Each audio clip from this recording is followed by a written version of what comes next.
Good morning from Yami BTV. Wishing you all well, of course. In a continuation from, as promised, from the other day when I did can serial killers, sex offenders, the frowned upon scourge of crimes, and burglars, robbers, and drug dealers. In my opinion, I did a part one on who I believe could be rehabilitated and who couldn't. Right now, I get round to this one, okay, and it is the so-called gangsters killing each other, murdering each other, getting a life sentence, criminal against criminal, baddie against baddie. Can they be rehabilitated? Right, so it would have been a longer video, but I'm in this recovery. My energy is so high today, I haven't got full concentration, but I'll do the best I can on this one with you. In the first bit would be the environment that one grows up in.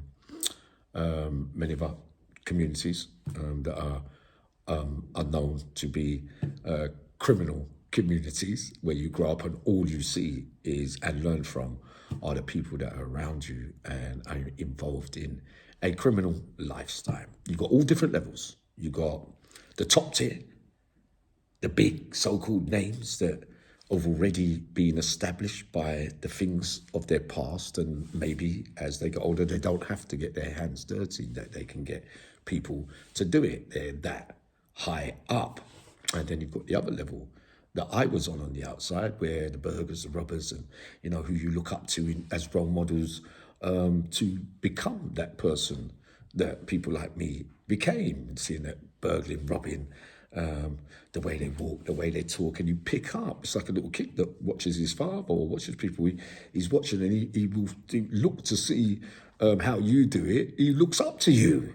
So for bad or for good, that kind of stuff. So I remember I used to idolize many before us, whilst going through the early sentences, and stayed with the same people in that community.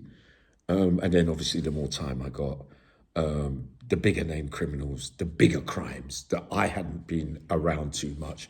In my criminal fraternity, you realise that there's different levels to these things, and the standards get higher and higher. So where I thought he was really something special, and could have a little row, and he walked, and the way that he spoke, and and you take on some of those traits and implement it in yours. This is what they call by the sense of belonging.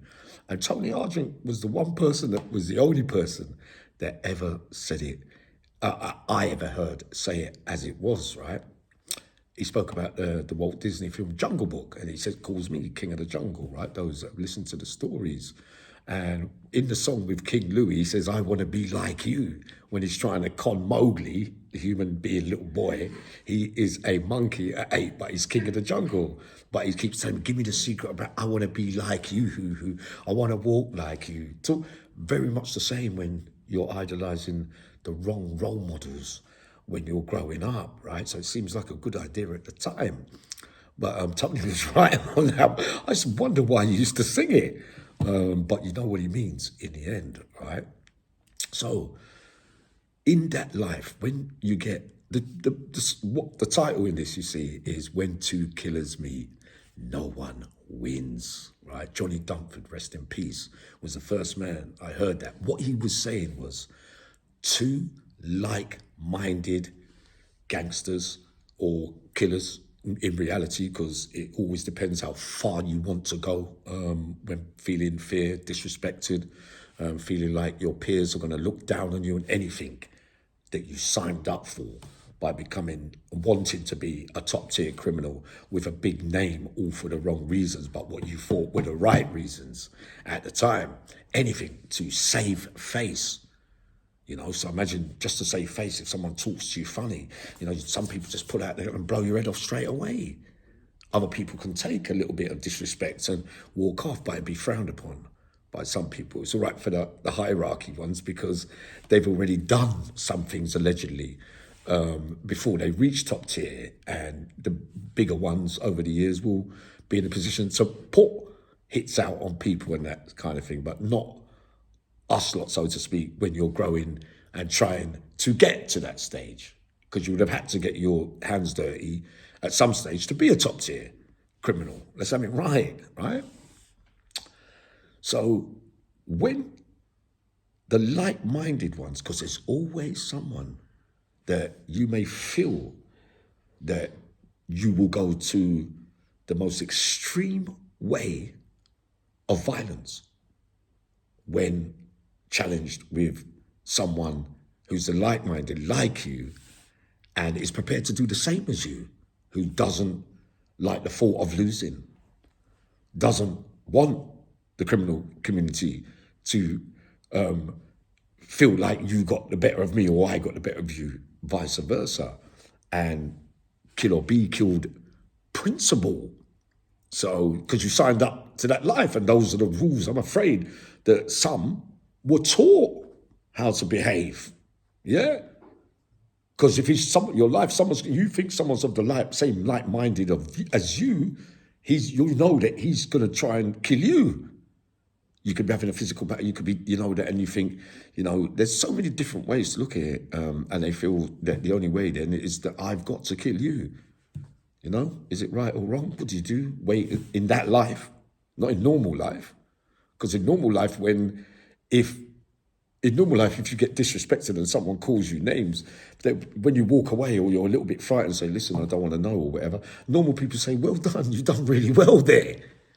But not in life. No, because the bosses will be watching going, hey, we're all right, we'll leave it for another day then and all that. But during your growing up stages into that life, you want to respond so that they look at you, because what you're really fighting about really is not really realistic, and it's like a fantasy kind of made up jargon of the Holy Bible, not compare it to Holy Bible, but the Holy Bible, as in the rules that are set out is you got to do it that way, and in that way you'll be respected forever. Everybody will fear you, and you'll go down in folklore as one of the greatest gangsters of all time. But you're going to have to do a life sentence and all that. Many commit murder. There's many and don't get off. There are a few exceptions to the rule. Eventually, you'll do something else. Like any crime, you'll do it all over again, and then you will have to pay the penalty. But think of it like this, right? So it's ego as well. What you think about yourself as a criminal, and nah, man, I'm the man, sweet. You think so highly of yourself that the disrespect that comes your way, and treading on my territory, on my toes, and don't talk to him like that and all that, and you're prepared to go all the way, right? I met thousands over the years that suffer the consequences of signing up for that life and the rules, fantasy rules that go with it, about how you're meant to be if you're going to be, have that aura and presence of people when they see, I heard this is very dangerous, it's serious and all that. But most of the time it's all a load of bollocks where everyone's traumatized from the things they've done. Well, most, if you've got a conscience. I know many men that were involved in gangland murders and they kind of regret, but they're realistic into believing, but I would have died that day. So, but you signed up for that life. Because if you wouldn't have been involved in it, you wouldn't have had to have gone to those extremes to spend 20, 25 years, 30 years for those kind of things. I don't want it to go on too long, and I know some of you are going to have a go at me. But my simple thing you're asking me is, can murders with gangland figures on each other, where you get a life sentence for? It's simple when you think about it.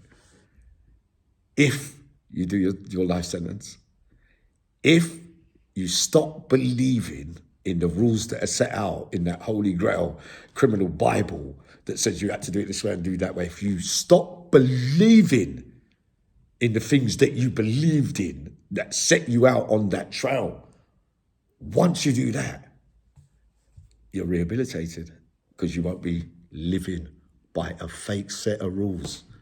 Again, you'll be living by your own, or by life's own terms, and your own real core beliefs, not a life that you feel you basically got dragged into, and we fell for it, a lot of us. So that's my opinion. But if you come out and if you've got it in your head that you still want to be remembered and you can't let go of that jacket from way back in the day and you still want that prestige of being like that, no, remorse, regret.